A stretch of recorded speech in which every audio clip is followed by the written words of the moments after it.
بسم اللہ الرحمن الرحیم۔ محترم سامعین مناظرین، السلام علیکم ورحمۃ اللہ وبرکاتہ۔ امید ہے اللہ تعالیٰ کے فضل و کرم سے خیریت سے ہوں گے۔ آپ کے اہل خانہ، آپ کے اہل ویال، اعزہ و اقارب، دوست و احباب سب خیریت سے ہوں گے۔ اللہ تعالیٰ ان کو ہمیشہ اپنی حفظ و امان میں رکھے، آمین۔ کڑوے گلاب سلسلے کا ولاگ پیش کرتا ہوں، جس کا مضمون جناب محمد سلیم بٹ صاحب کی لیٹسٹ تصنیف پاک نگری سے لیا گیا ہے۔ تو شروع کرتے ہیں آج کا کڑوے گلاب سلسلے کا ولاگ۔ عنوان ہے فیل اسٹیٹ کی طرف سے گامزن اسٹیٹ۔ ہندوستانی وزیر اعظم منموہن سنگھ نے ڈھاکہ میں ہونے والی حالیہ سارک سربراہی کانفرنس کے انعقاد سے ایک آدھ دن قبل یہ بیان داغا ہے کہ کچھ فیل اسٹیٹس ہمارے لیے مسائل اور مشکلات پیدا کر رہی ہیں۔ انگریزی دور میں ہندوؤں کے مسلمانوں کے ساتھ برتاؤ، مذہبی عقائد کی بجاوری میں مداخلت، مسلمانوں کی قسم پرسی، جاہل رکھنے کی کاوشوں کا نیز روزگار کے مواقع سے محروم رکھنے اور جا بجا تعصب کے اظہار نے مسلمانوں کو ہندوستان کی آزادی کی صورت میں اپنے لیے علیحدہ ملک حاصل کرنے کی سوچ دی تاکہ وہ وہاں اپنی تقدیر کے خود مالک بن سکیں۔ مسلمانوں کی یہ خواہش جو دراصل علامہ اقبال کا خواب بھی تھا، جسے حضرت قائد اعظم رحمۃ اللہ علیہ نے اپنے تدبر، تجربے، دور اندیشی، قابلیت، معاملہ فہمی اور عملی جدوجہد سے حقیقت کا روپ دیا، اسے کچھ لوگوں نے اور ان کے پیر و مرشد ہندوستان نے دل سے قبول نہیں کیا، جس نے چانکیہ کی سیاست کی مکمل پیروکاری کرتے ہوئے نہ صرف پاکستان کو دو لخت کیا بلکہ آج تک سکھ اور چین کا سانس نہیں لینے دیا۔ شری پنڈت نہرو نے زرعی اصلاحات لاگو کر کے ہندوستان میں ایک طرف زرعی انقلاب کی بنیاد رکھی اور دوسری طرف یہ کسانوں کے لیے خوشحالی کا پیغام بنا۔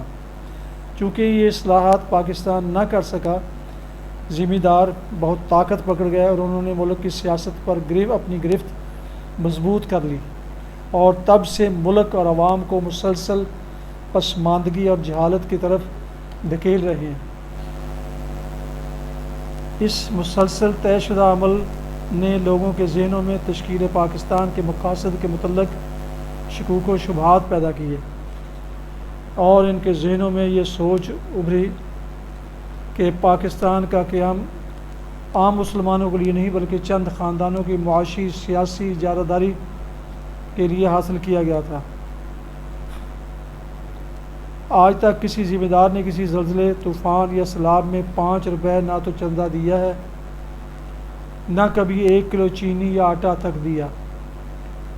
ہندو بنیے تو خوب خون چوستے تھے لیکن زندہ رہنے کا حق دیتے تھے، جبکہ پاکستان میں کروڑوں لوگ حیوانوں کی سی زندگی گزارنے پر مجبور ہیں اور ان حالات کا مقابلہ کرنے کی سکت نہیں رکھتے۔ ہاں، ان کو خودکشی کرنے کی کھلی اجازت ہے۔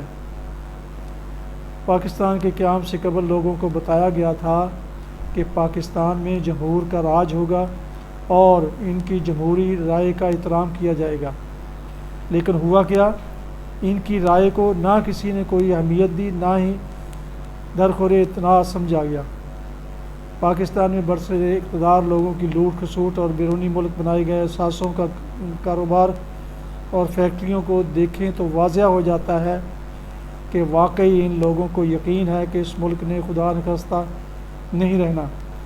ہاں، اگر اس ملک کی سالمیت پر یقین ہے تو صرف غریب اور درمیان طبقے کو، جو اس پر مر مٹنے کے لیے ہمتاً تیار رہتے ہیں۔ ملک کے حالات کے حوالے سے اور تو کچھ کرنے کی ان میں سکت نہیں، اپنا خون جلاتے رہتے ہیں۔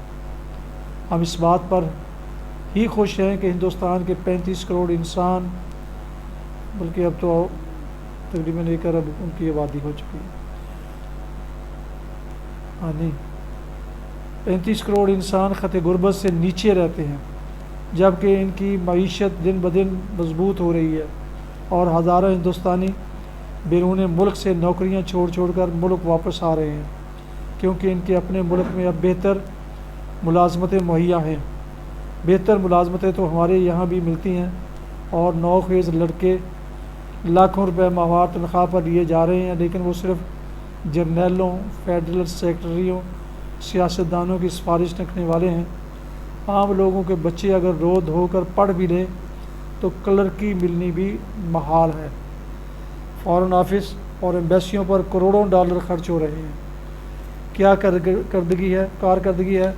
یہ ملکی معیشت پر بوجھ ہیں۔ اس سے بہتر ہے کہ تمام ایمبیسیاں ختم کر دی جائیں، کم از کم ان عیاشیوں سے بچا جا سکے، اور بیرون ملک میں مقیم پاکستانی ان کے توہین آمیز سلوک سے بھی بچ جائیں گے۔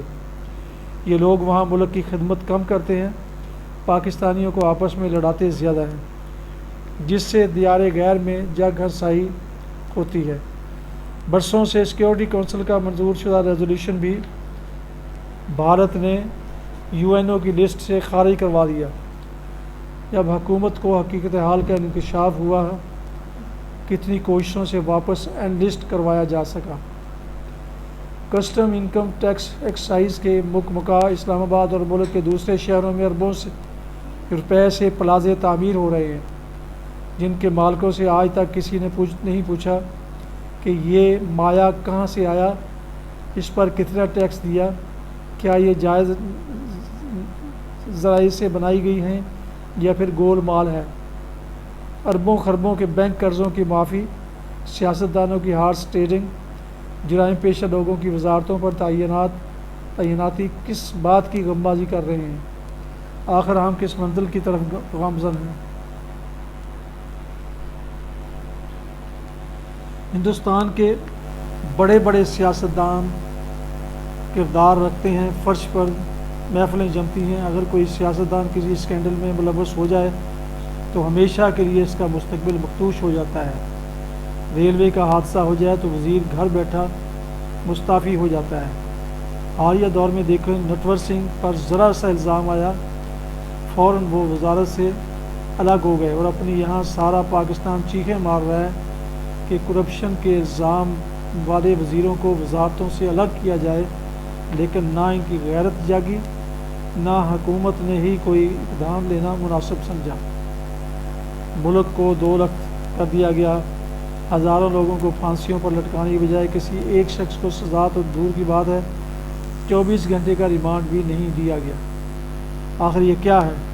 قوم قدیر خان پر فخر کرتی ہے، بے شک اس نے ہمارے دفاع کے لیے کھلونا ایجاد کر دیا، ورنہ تو لوگ ہمیں تباہ کرنے سے اجتناب نہ کرتے۔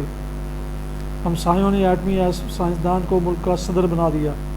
ہم نے اپنے ہیرو کو نظر بند کر کے ثابت کر دیا کہ ہم نے فاتح ہندوستان، فاتح اندرس کا جو حشر کیا تھا، اس روایت کو ہم نے برقرار رکھا ہے۔ ہمارے ملک میں نہ کوئی تھنک ٹینک ہے اور نہ ہی اس کی ضرورت سمجھی گئی ہے، اور نہ ہی کسی ایسے شخص کے تجربے سے استفادہ کیا گیا، کیونکہ یہاں روایت ہے کہ کرسی والا ہی عقل کل ہے۔ کسی بھی قومی پالیسی کا فقدان ہے، اور ملک ایسے ہی چل رہا ہے جیسے نہ انجن کی خوبی، نہ کمال ڈرائیور، چلی جا رہی ہے خدا کے سہارے۔ ہماری ملکی صورتحال کچھ اس طرح ہے، ہمارے لیڈروں اور نام نہاد NGOs کا ہندوستان میں جا کر قائد اعظم اور علامہ اقبال کی تصدیق کرنا اور ان کی حصول پاکستان کی جدوجہد پر تنقید اور تشکیل پاکستان کے خلاف باتیں، اور اس پر حکومت پاکستان کی معنی خیز خاموشی، ضمیر کی آواز کا اظہار کرنے والوں کا سالہ سال جیلوں میں سڑنا، سیاستدانوں کا ایجنسیوں کے ہاتھوں کٹھ پتلی بننا، عوامی طاقت کے حامل لوگوں کی ملک بدری، نہ آج تک تاشقند نہ نواز شریف کا معاہدہ عوام کے علم میں آ سکا، سرکاری پلاٹوں اور زمینوں کی بے دریغ تقسیم، ثواب دیدی اختیارات کا بے جا استعمال، زرعی پیداوار میں مسلسل کمی اور اسے ترقی سے ہمکنار کرنے میں مسلسل ناکامی، ملکی منڈیوں میں غیر ملکی اشیاء کی بھرمار اور ملکی انڈسٹری کا بھٹا بیٹھنا، حکومت اور عوام کا قرضوں پر انحصار، بجلی کی چوری، پاکستانی کا 2000 سے 4000 روپے دے کر شناختی کارڈ اور پاسپورٹ حاصل کرنا، ڈرائیونگ لائسنس جو کہ دراصل قتل کا لائسنس ہے، بغیر تربیت کے ایشو ہونا، اور ٹریفک قوانین سے ناواقفیت، اوور ہیڈ نہ ہونے اور سڑکوں کی تنگی جس کی وجہ سے ٹریفک جام اور لوگوں کے وقت اور پٹرول کا ضیاع، مہنگائی کا سیلاب، نیب اور الیکشن کمیشن جیسے قومی اداروں کا جانبدارانہ کارروائیوں کی وجہ سے اپنی ساکھ کا کھونا اور عوام کا ان پر عدم اعتماد، زمینی مافیا گروپوں کی تشکیل اور بعض حکومتی کارندوں کا ان کا ممبر ہونا اور ان کی سرپرستی کرنا، کمشنوں کا بیٹھ جانا، لیاقت علی خان کا قتل، ان کے قتل کی تفتیش کرنے والے، جہاز کا حادثہ، جنرل یحییٰ کا اقتدار پر قبضہ، مشرقی پاکستان کا سانحہ، جنرل ضیاء کا حادثہ اور درجنوں ایسے ہی قومی سانحوں کی تحقیقات کے لیے تشکیل شدہ کمیشنوں کا بننا اور پھر بیٹھ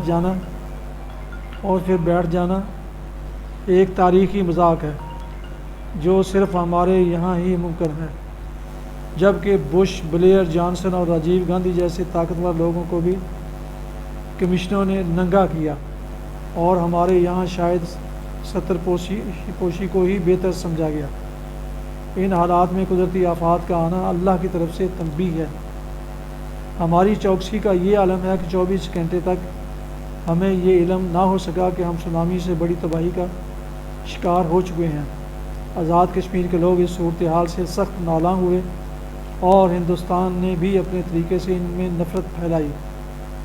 کشمیر پر سیکورٹی کونسل کا ریزولوشن موجود ہونے کے باعث ہم تاشقند شملہ معاہدے پر بھی نہ رکے، ہر دن اپنے موقف سے پھسلے، لیکن ہندوستان پہلے دن سے اپنے اصل موقف پر قائم رہا۔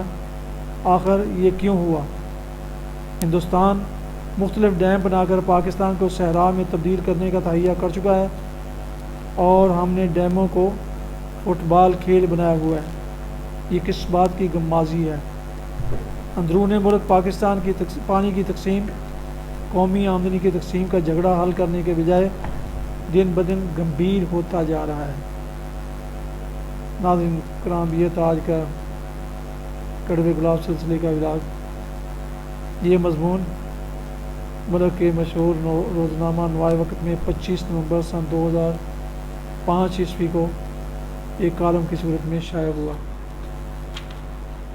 ناظرین و سامعین محترم، ابھی آپ کڑوے گلاب سلسلے کا ولاگ سن رہے تھے جس کا مضمون تھا فیل اسٹیٹ کی طرف گامزن اسٹیٹ، جسے میں نے جناب محمد سلیم بٹ صاحب کی کتاب پاک نگری سے لیا اور آپ کی خدمت میں پیش کیا آڈیو کی صورت میں، اور اپنے یوٹیوب چینل بی اے رشیدی پر اس کو اپلوڈ کیا۔